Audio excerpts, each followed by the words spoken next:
you are listening and watching Shag Married Annoyed, please keep me anonymous. Part of the Shag Married Annoyed Infinity Saga. It keeps doing these and it's actually awful. Stop. I've read, but the Marvel only did the Infinity Saga, then the Multiverse Saga. I'm gonna have to wait. It's going to easily be 5 or 10 years until I think of another one of them. So please introduce our guest. Check in, everyone. This week we are joined by a good mate of mine, phenomenal stand-up comedian, and the winner of Strictly Come Dancing, Chris McCausland. Yes. Absolutely hilarious lad. Known him for years. He's brilliant. It was great to have a chat with him. Really nice to get. We did Sunday brunch with him a little while ago, and it's nice to get to know him even better. I think he's a great guy. Well, we'll laugh so much with him at Sunday brunch. Will you please come on the podcast? Yeah. He's promoting his tour that gives me genuine anxiety. It says 250 plus date tour, but I know for a fact when he's finished it, it's going to be about 300 odd dates. Yonks, the tour started in January 2025 after he won Strictly. So that should be, there's go Google Chris McCausland and find out the dates for that. Also, his book is out. His autobiography, it came out in October last year, and that's called Keep Laughing. It says here, the tagline is from a life in comedy to the Glitterball Trophy. Chris McCausland tells all. I don't think I'm actually meant to say the tagline is. But that is the tagline. That's what it's called. That's the tagline. Yeah, so if you're a professional, you just said, his book, Keep Laughing, from life in comedy to the Glitterball Trophy. Chris McCausland tells all that without the tagline bit in the middle. Well, good job you did it then, isn't it? You'll get good at this. Go on. Stick with me, kid. Listen, please like and subscribe on your podcast apps, and subscribe if you're watching this on YouTube, and enjoy our cracking chat with Chris McCausland. Yay. Okay, I just I need to be able to see for this bit, so okay. Right, there we go. That's what I have to do. I only get 5 minutes a day, so let's crack on.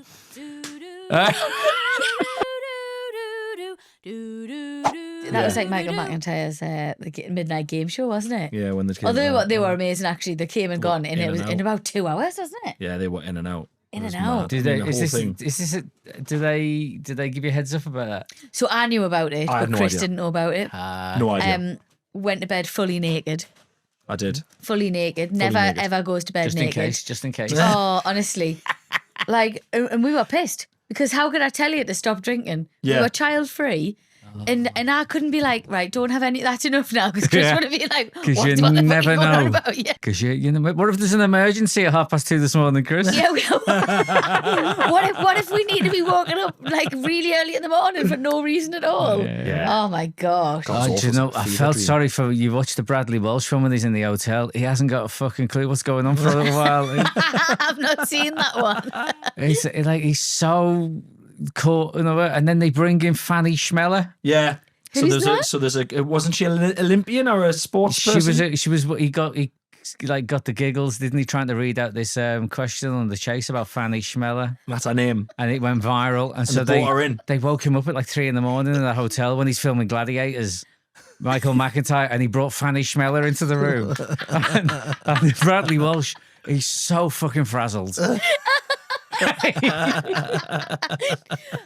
Oh my God, was Fanny Schmeller in on the joke? Fanny Schmeller, of course, man. Just the same as Tom Aspinall was in on mine. Okay, good. Fanny Schmeller. That's unfortunate, isn't it?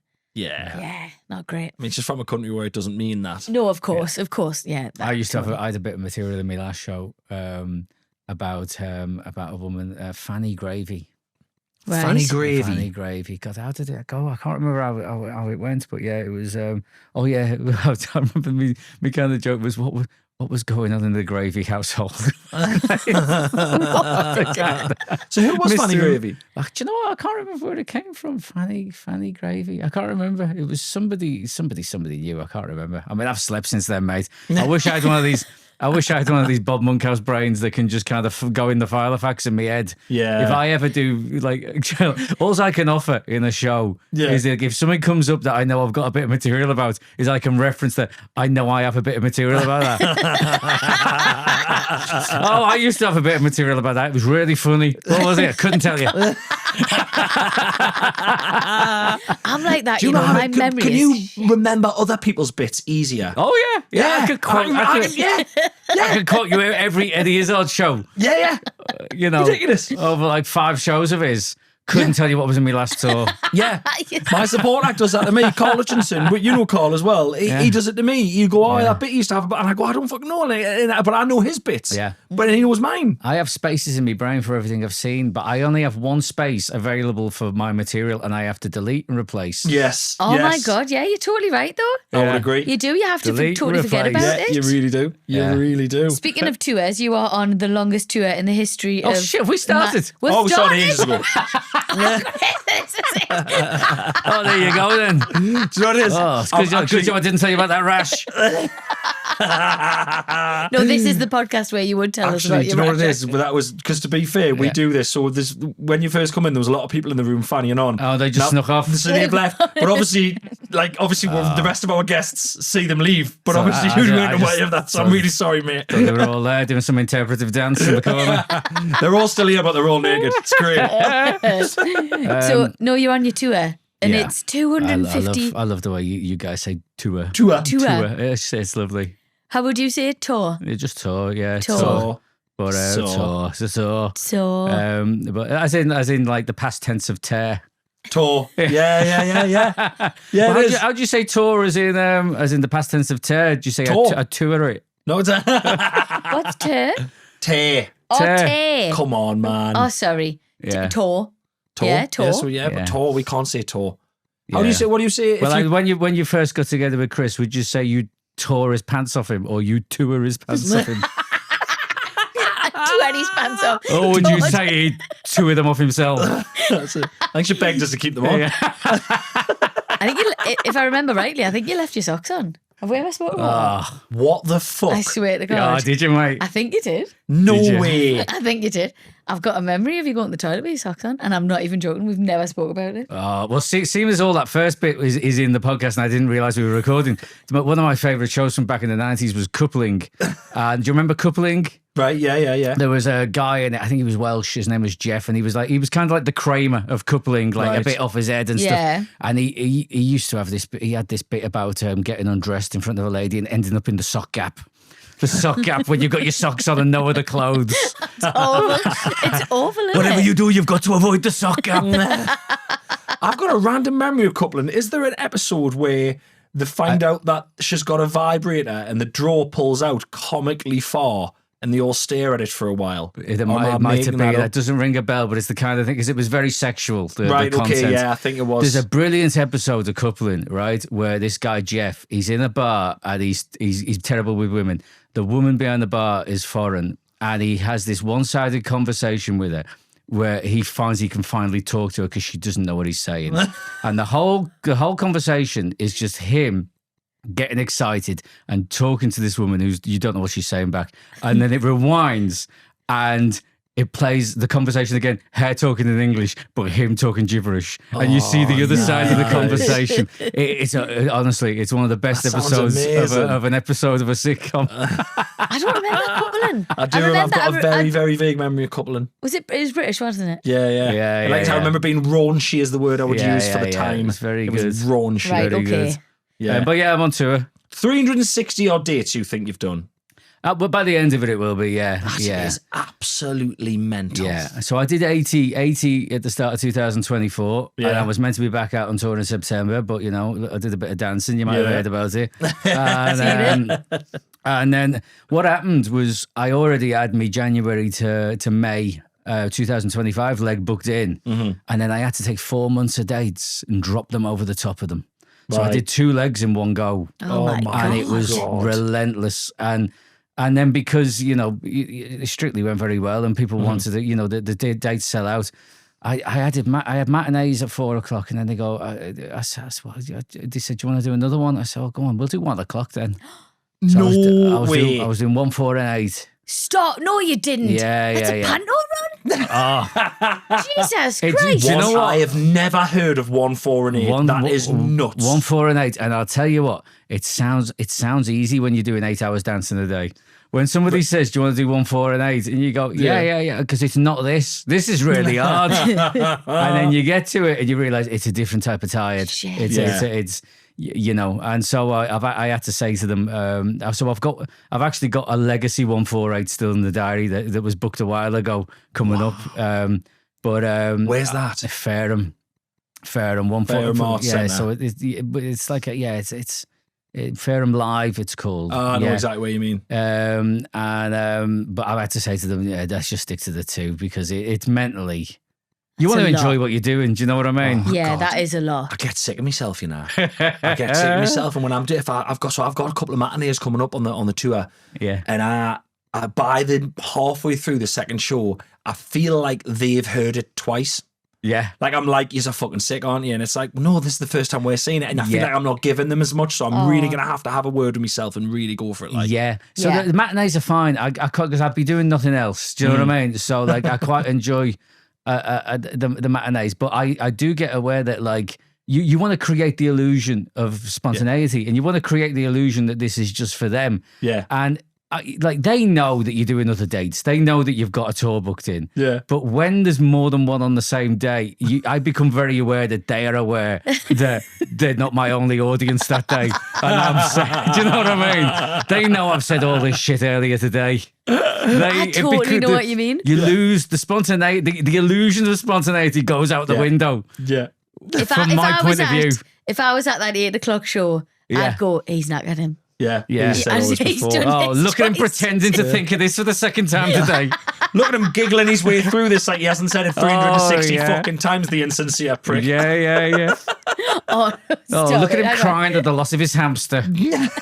Again. Mate, Yeah. I wanted to ask you, right, because I've never properly had a chance to speak to you about Strictly, because we were on Sunday brunch together, and that Yeah. was really the only time I've seen you since then, and that show's nuts. It's just, you Constance barely, in it, yeah. Oh my God, you better get a time to breathe. But how did you feel on a Monday? So for me, on Strictly, you would do the Saturday, and sometimes it would go well. I mean, it went a lot better for you than it did for me, but sometimes it would go well. I would enjoy it. I would like, I've got that.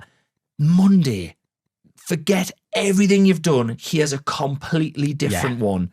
It's fucking soul destroying. It's you know what? It's and there's quite a few of the Sundays you don't really get off as well Yeah, because it's like extra crap. you know and or you've got to go into L Street on the Sunday evening because you need to train in L Street on the Monday because Yeah. you got It Takes Two or Yeah, something yeah. like that. So it is really, really relentless, and you do have to start from scratch. But the thing I found as well is that like because I wasn't watching anybody else. Yeah. I had no idea what any of these dances were.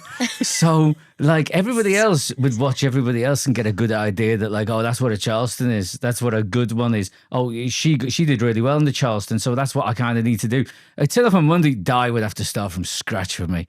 That's so interesting. I've never thought of explaining what a Charleston was. The hardest one was because they all borrow from each other in ways, you know, like the Yeah, foxtrot it borrows from, you know, Yeah. the American smooth borrows from the foxtrot and so on, and some of the Latin share different things. The Paso Doble was almost like its own thing. Yeah. And like we were still on Wednesday evening. You get 4 days to learn these dances. We were still on Wednesday evening.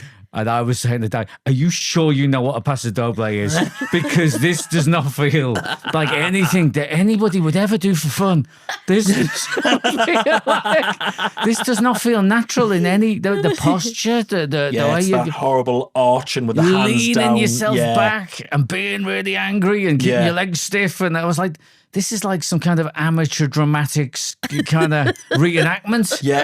Yeah. So I tell you what, I remember I did all right on my Paso Doble. I remember Craig enjoyed me Paso Doble, which I was very surprised of. And I think it was because in the other dances, I had to hide on my face how pissed off I was. Yeah. But I could show it in the Paso Yeah, Doble. yeah. They were like, look mean. I was like, oh, I can look mean. I'm fucking raging. I'm sick of this shit. So it worked really well. I had a belter of a tango and a Paso Doble. Did you enjoy like the full process of it? Do you know what? Yeah, it was like overall it was remarkable. Like I think it's the most remarkable thing I've been a part of in terms of that many people working towards the same thing, like the machine that it is, all the different people with all their roles.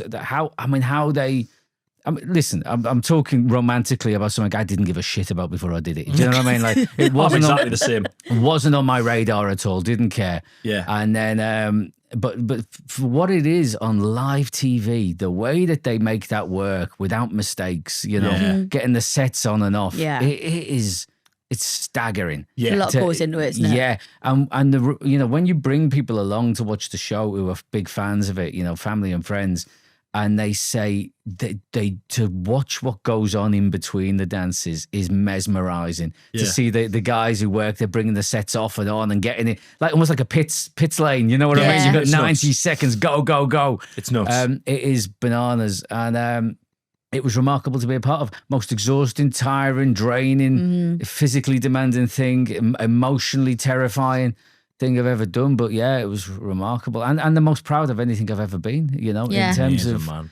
because it was so far out my comfort zone. Like it was everything we do in comedies a step on from what we've done. It's all within our wheelhouse, even if we're stretching ourselves. Yeah. Whereas that might as well be in the moon.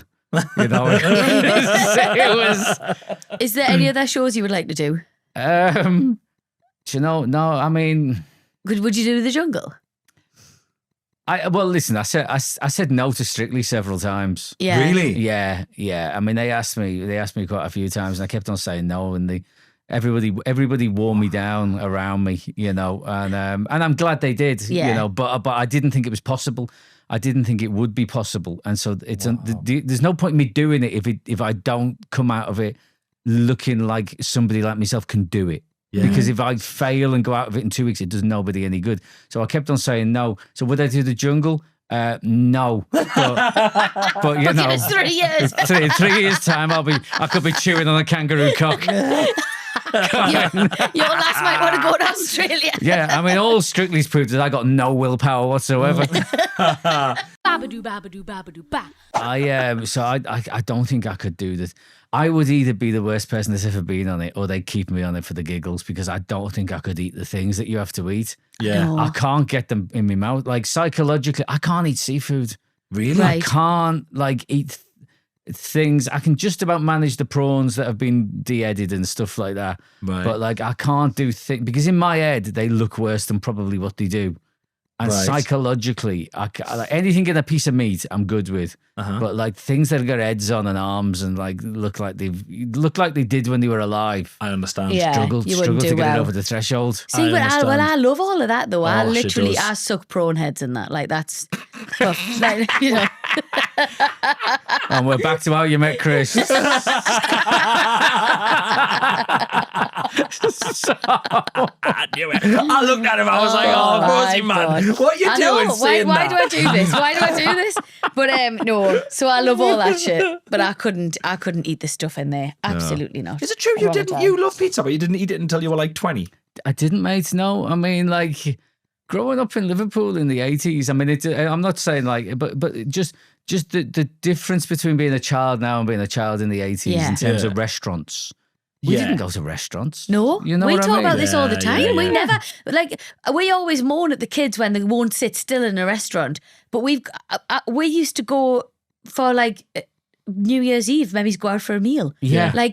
Me nana's 70th, we went for dinner. That's the only times I can remember being in a restaurant as a kid. Yeah, and Didn't happen. me and my family, whenever we got food, it'd be the chippy. You go the chippy, Yeah. Yeah. And so pizza was never something we got as takeaway. And then and when I went to uni, Yeah. that's when you start kind of eating out a lot more. And I avoided it because I didn't like cheese. I didn't like cold, hard blocks of cheese. Me neither. And then I was a starving student, and I reluctantly ate a piece of. It was a 99p Sainsbury's cook in the oven job, and I'm just glad I started there because I think Only ways up. yeah, absolutely. I had a whole world of pizza. It blew my mind. I was like, oh my God, this has changed my life. I went out the next day, I bought 10 of them, put them in the freezer. Shut up, man. This is me sorted for the next 10 days. My Chris I love loves pizza. I love pizza so much. I love pizza, mate, yeah. Made to the point of where if I see it on the telly, not even that, the kids had a little wooden pizza game thing with a Velcro. You'd Velcro the bits Toppings on, together. yeah, Yeah. yeah. Even playing with that in the morning, I'd be like, my I've got to God. have a pizza tonight then because I've got the craving now. In Yeah. fact, I'm having one tonight because we've just been talking about it now. I have to have one tonight now. How old are you now, though, mate? How old are you I'm now? 39. 39. You see, and how often are you eating pizza? Oh, at least No. twice a week. Yeah, but nowhere near as much as you used to, I used to have them actually. all the time. So twice a week. I mean, it's going to have to start coming down, mate. Yeah. I think it's what you do start having to make decisions. I mean, now I look at when I'm ordering a pizza and I look at it and I go like, and you see all these stuffed crust things with pepperoni in the crust, and you go, I mean like this is a young man's game, this, isn't it? It's your full daily allowance right there. I mean, I'm not making the end of the tour if I have that. Yeah. I'm going to need Gaviscon in the crust as well. It's sad, isn't it? It's sad what we have to do just nowadays. how old were you when you lost your eyesight? So, I mean, I've had it since birth, but it deteriorated over 25 years. Right. So, yeah. So, it was I kind of, got on well for the first 10 years. Yeah. It was frustrating and a struggle for the second 10. And then I was pretending I could see when I couldn't really see anything for the last 5. Wow. So, I was I think my question is, and I think you know what my question's going to be, could you see that first pizza when you ate that first pizza? Because I see that when I had that first pizza, I was in that last kind of 5 years. So I was on the cusp of it, and I'd say a 99p Sainsbury's cooking the oven job. It looks pretty good when it's blurry. I didn't know where you were going with that. Fucking great. Yeah. You just take the focus out a little bit. Yeah. Oh God, I bet you look like Frank O'Manga, did it? Yeah. Adds a bit of depth to the cheese. I love that. Are you enjoying the tour, even though it's lasting your whole entire existence of life? Do you love it? Do you know what does me head in a little bit? And I get it a little bit. People see comedy as being different to other forms of entertainment. People say to me, "Oh, you just do the same show every night." Well, I mean, first of all, you mix it up, you drop things out, you stick things in, you change it around, you have a play. But it's a show. You write a show, you go and do the show. A lot of the chunks are the same from the beginning, but like you don't say that to like. I'm not comparing myself. I'm not saying I'm the Rolling Stones of comedy, but you don't say that about like bands who've been playing the same songs for decades. You know what I mean? They play the same songs. Oh, well, you're just playing the same songs that you've been playing since 1968. Comedy's seen as different, and we bin our tours off at the end of them and then write a new one, of course. And we never do that again. But like even just through a tour, people find it amazing that we are saying the same things that we have written that are funny. Whereas in a way, it's a kind of play, isn't it? Of course. Yeah. People go and they learn a play, they do a play for whatever. Yeah. So I love it. It's. I do less shows, however many that is, 360 tour shows since the beginning of 2024. Wow. It's still less than I would have been doing in clubs. You're totally when right. you're doing clubs to pay the bills, you're doing. I mean, in London, you can do 3, 4, 5 a night, and you can move around between the clubs, and you're doing a lot. So you're totally right. Well, it's what you work towards, isn't it? I completely agree, because why would you drop that routine? Yonks, the tour's called Yonks. Why would you drop some stuff out with Yonks and then put it back in? Because then you're going to have, when you do the next tour, you've got to do all of it again, and then you've wasted half of it on the first 175 dates won't have seen the new stuff, so then they come again, and then you've got a horrible mix where you have to bin everything and go again. Absolutely. It's what Eddie Izzard used to do, and I think he got into a bit of trouble, didn't he, at some point for starting his new tour off, which was the end of the last tour, and then people seeing the same thing, and he was like, that's how I've always worked, is I organically move it into the next one.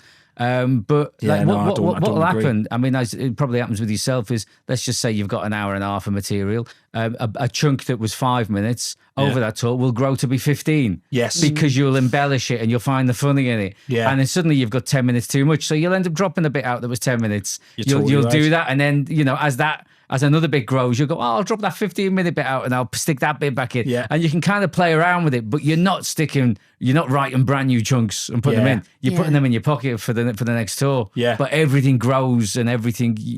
I feel a tour expands and then it shrinks back down to it. Yeah. It goes like critical mass past and then it goes back down to where it should be. Yeah. I think an hour and 10, I'm normally happy with an hour and 10. So my support act does sort of 25 minutes interval. I'll do an hour and 10, then I'm gone. Yeah. So I started the tour with that, and now I'm doing it without the support, and but it's how it works. So I've done the first bit, I've expanded it, and not really shrunk it back down again.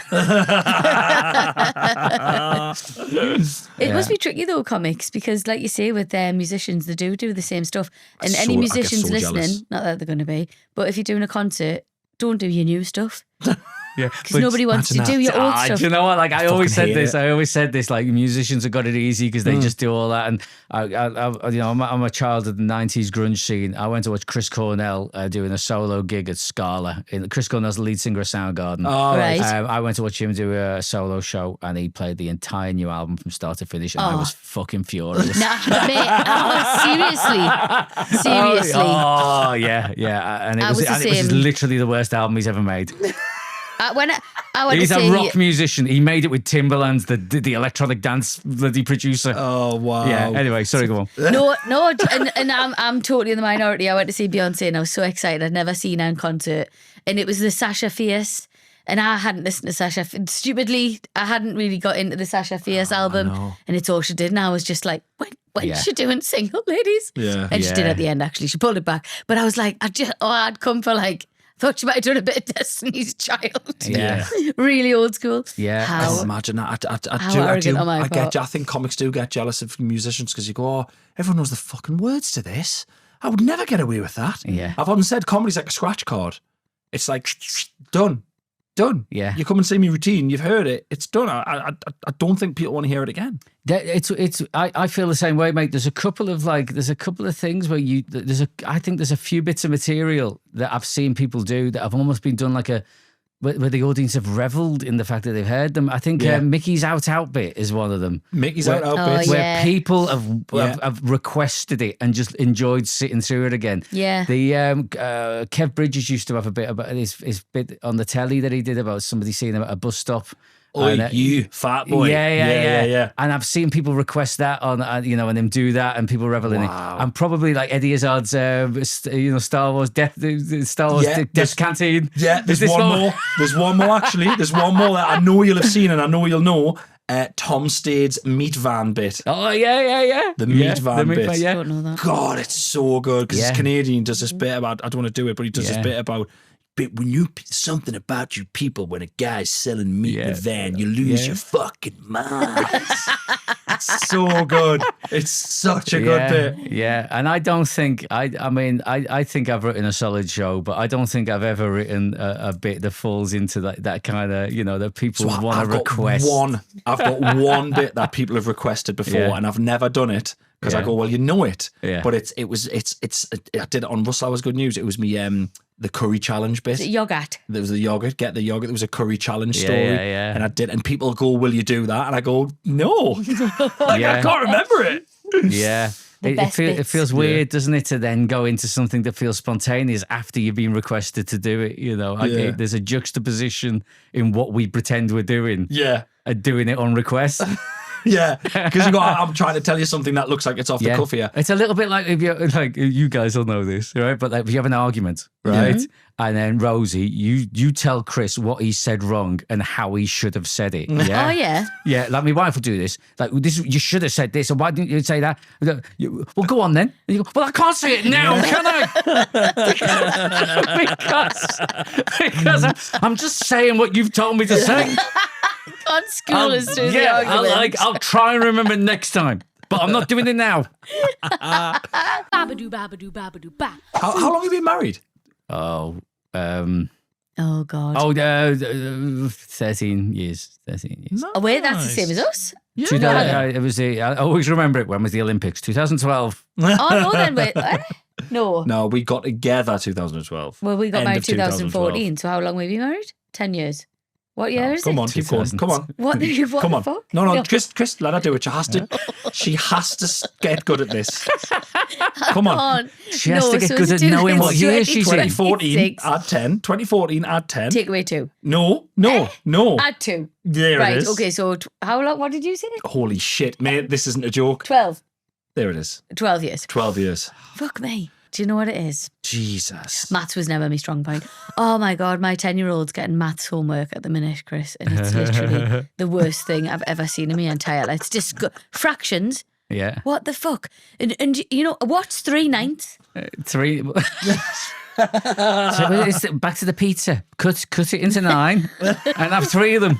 Come on. It is? Okay, yeah. Come on, Rosie. Yeah. 3 nines. do a really That's big 1/3. Yeah.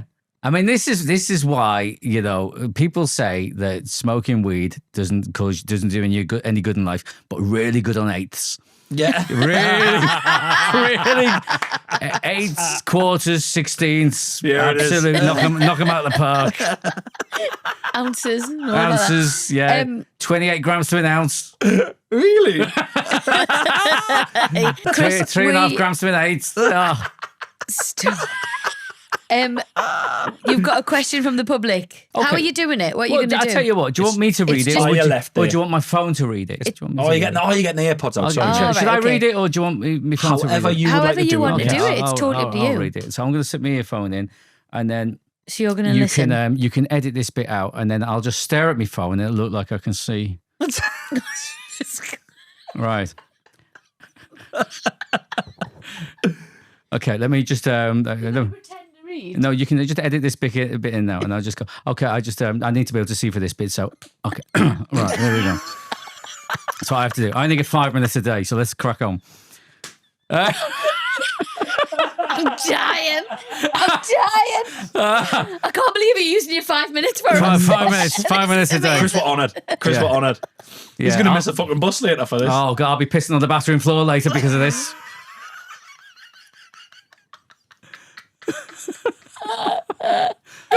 Right. Dear Chris and Rosie. That's I don't know if that's me and Rosie or you and Rosie. I mean, it's you maybe and it's Rosie, me I and think. Rosie. Listen, you're here today. It's you. Yeah. Please keep me anonymous. Years ago, I attended my local GP surgery as I needed a part of my body removing. Jesus. Oh God. Okay. The procedure was carried out and then something popped into my mind. Do you have any sound effects? I'll do one. Bam, bam, bam. I'll say I was going to go. Boing. I said to the GP, can I, he's written in a little thinking noise there. Can I, I said to the GP, can I keep that? Meaning the item that he just removed from my body. Oh, God. Oh jeez. Yes, he said, looking at me in a puzzled way. What's a puzzled way? Kind of looking at me in a puzzled way. Fast forward a few weeks later, my brother, who's living up north. I like the unnecessary detail here. Yeah. My brother, who was living up north, received a handwritten letter from my good self.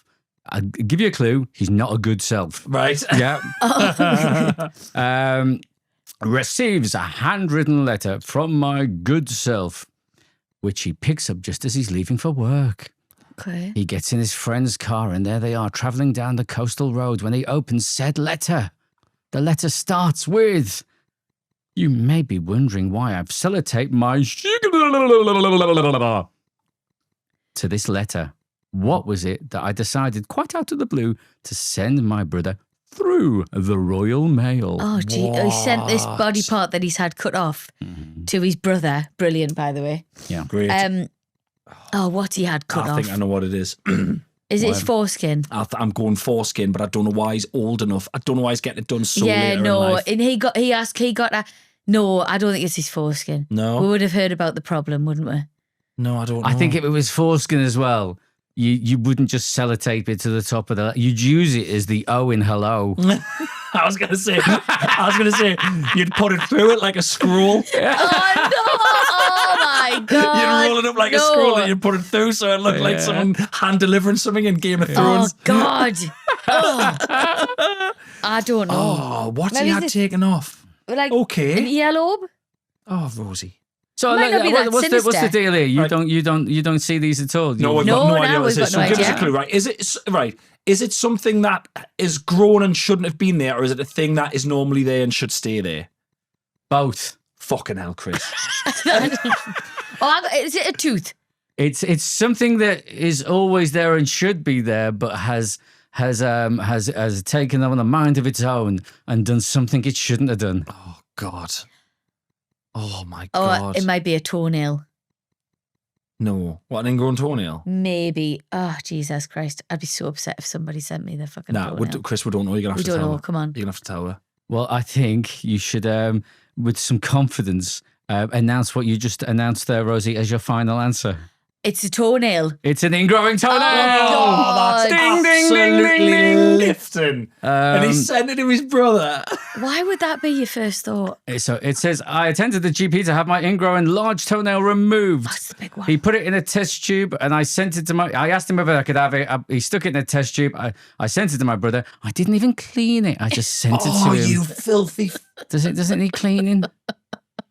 Oh, well, they've got like dried No, blood I on mean, that, haven't they? Because if you're getting it God. removed, Why it's would he? been Why would digging he? into the... I don't get why he'd send that. I'd like, why would he send? What does the rest of the letter say? Is that it? That's it. Oh, Do you have brothers, Yeah. Chris? I mean, I don't know why he's like opening it down the coastal road. There's a lot of detail in here, isn't there?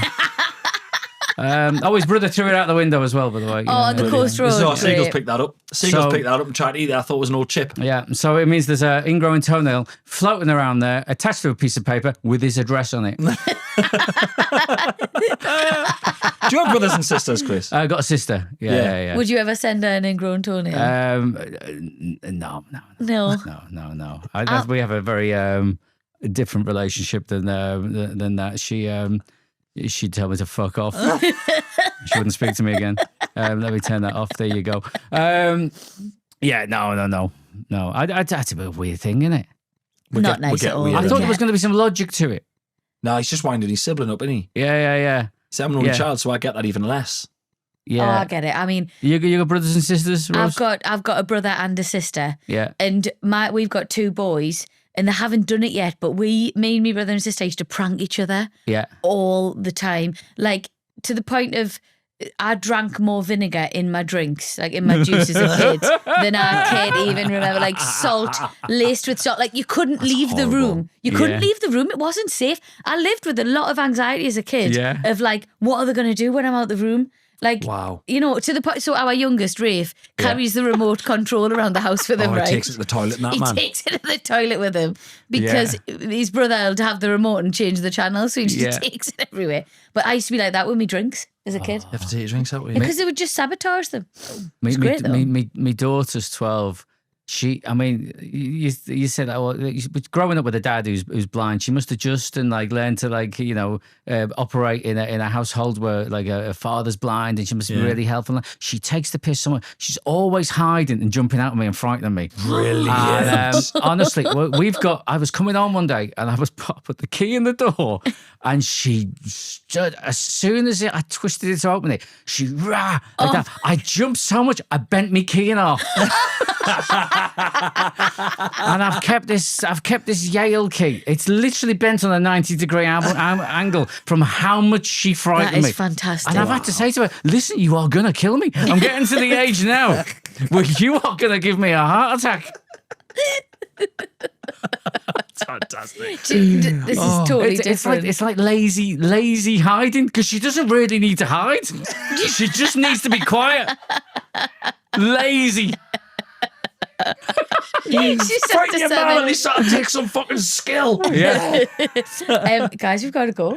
Oh, Got to God. wrap this up. Chris, absolute joy. Are we done? We done? started together years ago. We gigged on the circuit at the same time, and it's just a pleasure to see how well you're I'll doing. tell you what as well. While we're here, if anyone wants to read my book, it Oh my came gosh, out. yeah. It came out at the end of last year. Don't and you it's- worry about that, mate. We're going to give it a big plug at the Keep beginning. laughing. But yeah, Well, I'm going to do it now just in case you don't, mate. I don't trust you. It's called go Keep on, Laughing. sell it. It's available at all good retailers and some of the shit ones. And it's on Audible, and I read it myself better than I read the message. Thank Chris you, Chris. McCausland, you're the cheers, man. guys. Thank Nice you very one. much. Thank you. Oh, that was absolutely class.